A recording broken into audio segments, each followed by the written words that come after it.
ஸ்ரீ ஆதிசங்கர பகவத்பாதர் கவிகளுக்கெல்லாம் கவியாகத் திகழ்ந்ததால் இவரது நூல்களில் காவியங்களின் தன்மை பெரிதும் பரவியிருக்கக் காணலாம்.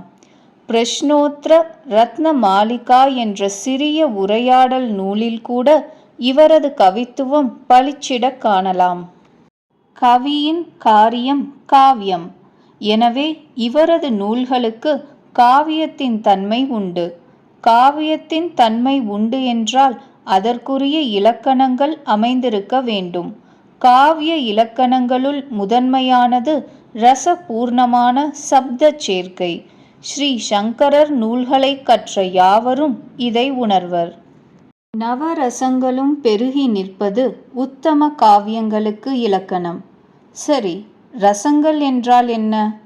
விபாவம், அனுபாவம், சாத்விகம், வியபிசாரி என்ற 4 காரணங்களால் அனுபவிக்கத்தக்கதாக செய்யப்பட்ட மனதின் ஒரு வகை மாறுபாடு ரசம் எனப்படும்.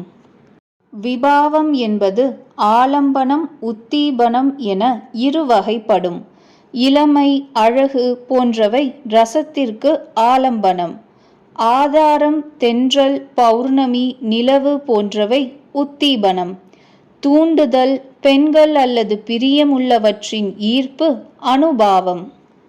தன்னை மறப்பதும் அந்நியனாக நினைப்பதும் மற்றவர் இன்ப துன்பங்களை தன்மேல் ஏற்றிக்கொண்டு அனுபவிப்பதாக நினைப்பதும் சாத்விகம்.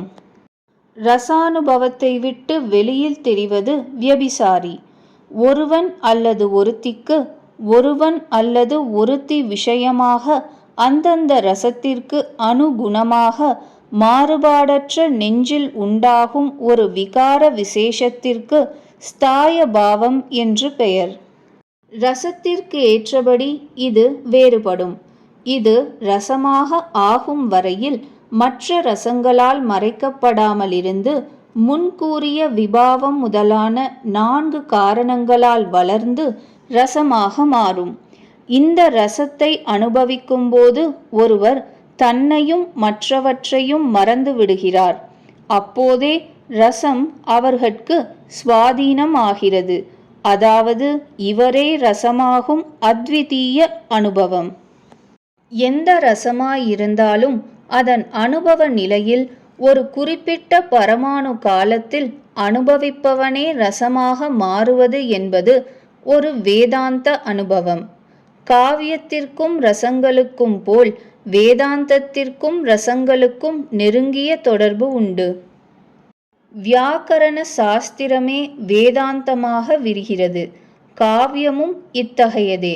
எனவே காவியத்திற்கும் வேதாந்தத்திற்கும் நெருங்கிய தொடர்பு உண்டு. ஆகவே வேதாந்த நூல்களில் நவரசங்களுக்கும் நிறையவே இடம் உண்டு.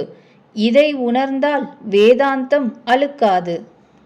ஸ்ருங்காரம், கருணை, அத்புதம், பீபத்சம், பயானகம், வீரம், ரௌத்ரம், ஹாஸ்யம், சாந்தம் இவையே நவரசங்கள், அதாவது நவமான நவ உணர்வுகள்.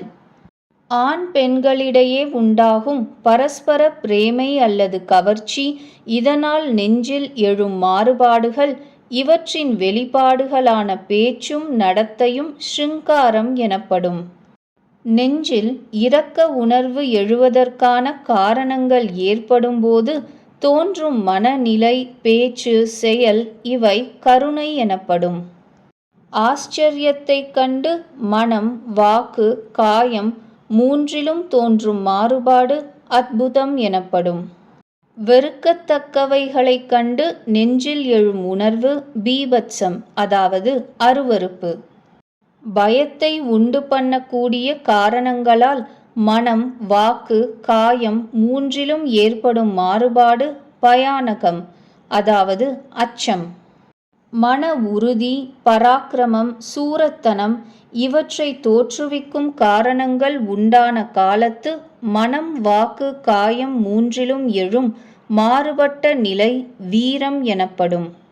சினம் எழ காரணமான சூழ்நிலையில் தோன்றும் மாறுபாடு ரௌத்ரம், அதாவது கோபம். நகைப்பை உண்டாக்கக்கூடிய காரணங்கள் எழும்போது மனம், வாக்கு, காயம் மூன்றிலும் தோன்றும் மாறுபாடு ஹாஸ்யம் அதாவது நகை.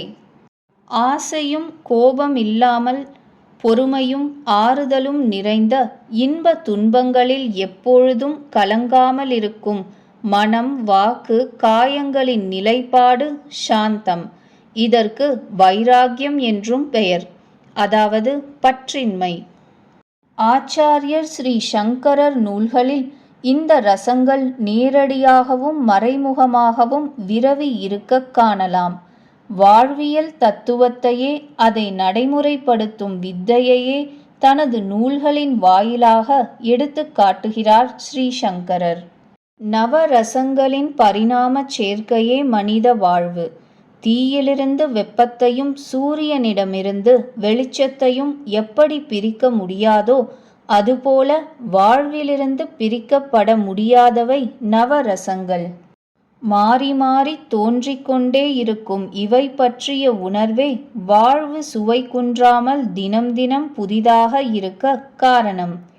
இவை இருப்பதனாலேயே வாழ்வில் மலர்ச்சி, மனம், கவர்ச்சி, எழுச்சி, தளர்ச்சி எல்லாம் ஏற்படுகின்றன. இவை இல்லையேல் வாழ்வு பட்டு போய்விடும், ஜடமாகிவிடும். வாழ்விலிருந்து விலகுவதோ அல்லது விலக்குவதோ அல்ல வேதாந்தம். வாழ்வைச் செம்மையாக்குவது வேதாந்தம். திண்மை பெறச் செய்வது வேதாந்தம். நாதம் பெருக்கி ஆதார ஸ்ருதியோடு லயம் மாறாமல் வாழ வழி வகுப்பது வேதாந்தம். மூலஸ்வரூபத்தின் சீலமுடன் நிற்கச் செய்வது வேதாந்தம். ரசங்களின் விரசமிலா அனுபவம் வேதாந்தம். ரசோ வை சகா என்றிருக்கும் ரச வடிவமான பரமாத்ம தத்துவத்தின் ரசபூரித அனுபவ வாழ்வே வேதாந்தம்.